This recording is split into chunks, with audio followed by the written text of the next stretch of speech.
Klaim kubu Prabowo Gibran bahwa pemilihan presiden akan berlangsung satu putaran mendapatkan respons dari kubu Amin dan Ganjar Mahfud. Diduga ada upaya rekayasa di balik narasi satu putaran.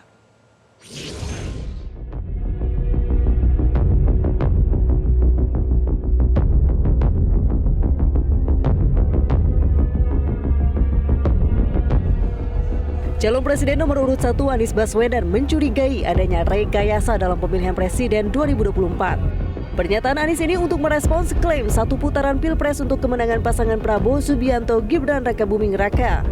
Menurut Anies, seharusnya rakyat yang berhak menentukan bakal terjadi satu atau dua putaran pilpres.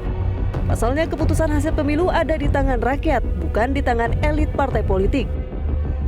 Tapi kalau kita serahkan kepada rakyat, maka nggak ada rekayasa. Jangan-jangan ini indikasi mau ada rekayasa. Jangan sampai, karena biarkan rakyat saja yang menentukan. Mau mendukung siapa, mau satu putaran, mau dua putaran, itu adalah kehendak rakyat, bukan kemauan elit.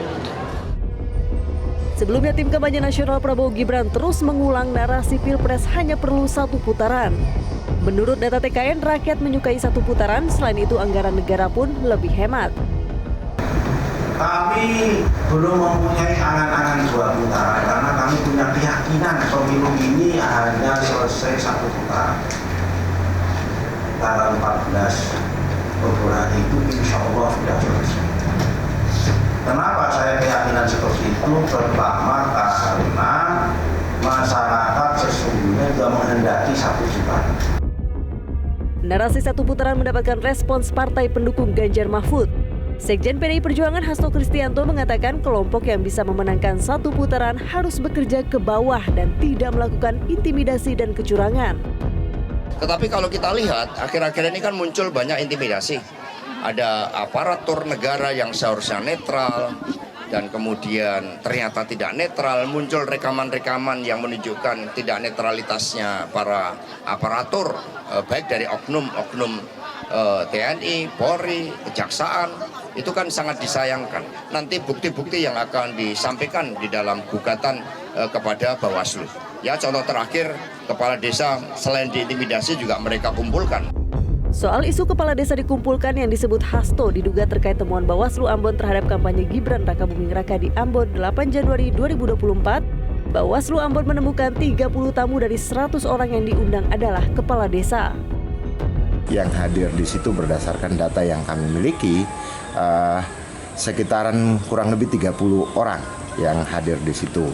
Setelah kami lakukan verifikasi, teridentifikasi beberapa itu berasal dari Kota Ambon dan beberapa dari Kabupaten Maluku Tengah. Klaim satu putaran juga belum terlihat dari hasil survei sejumlah lembaga. Di antaranya adalah hasil survei Politika Research and Consulting yang dilakukan pada 20 hingga 27 Desember 2023 terhadap 1.200 responden. Tren penurunan elektabilitas terjadi pada pasangan Prabowo Gibran dari survei November 2023 sebesar 47,8% menjadi 42,4%.